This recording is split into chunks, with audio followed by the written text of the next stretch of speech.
Welcome to Jayasree's kitchen. இன்னைக்கு நம்ம பார்க்க போற ரெசிபி ஆனியன் கார்லிக் இல்லாம ரொம்ப சிம்பிளா சூப்பரா ஒரு தால் தடுக்கா ரெசிபி தான் பார்க்க போறோம்.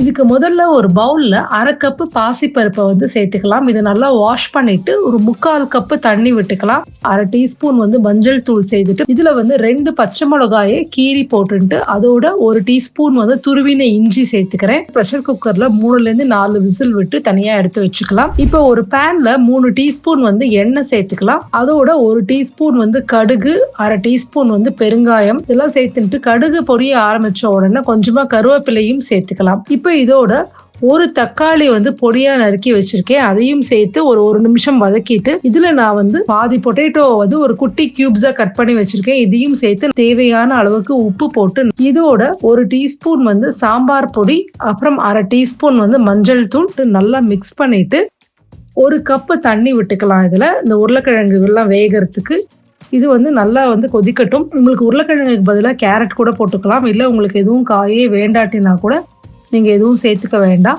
நல்லா உருளைக்கிழங்கு குக் ஆகட்டும். குக் ஆனதுக்கு அப்புறமா நம்ம இதுல வேக வச்ச இந்த பருப்பை சேர்த்துக்கிறோம். பயத்தம் பருப்பை நல்லா மிக்ஸ் பண்ணிட்டு, பயத்தம் பருப்பு நல்லா திக்கா தான் இருக்கும். ஸோ அதனால கொஞ்சம் தண்ணி விட்டு இலக்கிக்கோங்க. அப்பதான் உங்களுக்கு ஆறினா கூட நல்லா கெட்டி ஆயிக்கும் இந்த பயத்தம் பருப்பு. ஸோ உங்களுக்கு தேவையான கன்சிஸ்டன்சியில நல்லா தாலை தண்ணி விட்டு இலக்கிக்கிட்டு ஒரு 2 மினிட்ஸ் நல்லா கொதிக்க வச்சுட்டு அடுப்பை ஆஃப் பண்ணிடலாம். இப்போ நம்ம 2 டீஸ்பூன் லெமன் ஜூஸ் சேர்த்துக்க போறோம். இதுதான் இந்த தாலுக்கான ரொம்ப ஒரு சூப்பரான ஒரு ஸ்டார் இன்கிரீடியன்ட்னு சொல்லுவேன். அவ்வளோ டேஸ்டா இருக்கும் லெமன் ஜூஸ் சேர்த்துட்டா. இப்போ இது எல்லாத்தையும் நல்லா மிக்ஸ் பண்ணிட்டு கொத்தமல்லியை தூவிடலாம். ரைஸோடையோ இல்லைன்னா சப்பாத்தியோடையோ இது நீங்க இதை சர்வ் பண்ணலாம். நீங்க சாம்பார் பொடி வேண்டாட்டினா ரெட் சில்லி பவுடர் கூட ஆட் பண்ணிக்கலாம். இல்லாட்டினா இன்னொரு 4 பச்சை மிளகாய் எக்ஸ்ட்ரா நீங்க சேர்த்துக்கலாம். ஆனியன் கார்லிக்கே இல்லாத இந்த சவுத் இந்தியன் தால் தடுக்காவை செஞ்சு பார்த்துட்டு எப்படி வந்ததுங்கிறத என்னோட ஷேர் பண்ணிக்கோங்க. இந்த ரெசிபியோட டீடைல்டு டெக்ஸ்ட் கீழே டிஸ்கிரிப்ஷன் பாக்ஸ்ல கொடுக்குறேன், பாருங்க.